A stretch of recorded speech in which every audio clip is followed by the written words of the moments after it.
Hurmatli tizim foydalanuvchilari, ushbu video darslikda Xushnos axborot tizimida BBIT tizimi orqali kelib tushgan ariza asosida buyruq shakllantirish jarayonini bosqichma-bosqich ko'rib chiqamiz. Tizimni chap menyu qismida yangi BBIT bo'limi joylashgan. Mazkur bo'lim orqali BBIT tizimidan integratsiya asosida kelib tushgan arizalar qabul qilinib, ro'yxat ko'rinishida aks ettiriladi. Ekranning yuqori qismida arizalarni ularning holati bo'yicha saralash imkoniyati beruvchi statuslar joylashgan. Kerakli status tanlanganda shu holatga tegishli arizalar ro'yxati shakllanadi. Ikkinchi bosqichimiz arizalar ma'lumotlarini ko'rish. Kerakli ariza tanlanganda ekranning o'ng qismida unga tegishli barcha ma'lumotlar aks ettiriladi.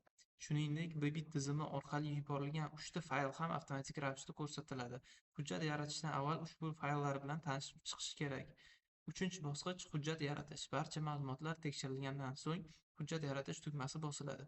Shundan keyin Xushnos tizimida mazkur ariza asosida hujjatlarni shakllantirish jarayoni boshlanadi. Tizimni quyidagi hujjatlarni avtomatik ravishda kompozit usulda yaratiladi: shartnoma va unga biriktirilgan buyruq. To'rtinchi bosqich hujjat ma'lumotlarini to'ldirish. Integratsiya orqali kelgan ma'lumotlar asosida hujjatning deyarli barcha maydonlari avtomatik ravishda to'ldiriladi. Foydalanuvchi tomonidan qo'lda kiritilishi lozim bo'lgan yagona ma'lumot shartnoma amal qilish muddati hisoblanadi. Mazkur maydon to'ldirilgandan so'ng saqlash tugmasi bosiladi. Beshinchi bosqich hujjatni tasdiqlash. Hujjatni tasdiqlagach, u tizimda shakllantiriladi va tashkilotning ichki ish jarayoniga muvofiq kelishish hamda imzolash uchun yuboriladi. Barcha mas'ul xodimlar hujjatni tasdiqlab, elektron imzo bilan imzolangandan keyin u avtomatik ravishda BBIT tizimiga yuborilib ketadi.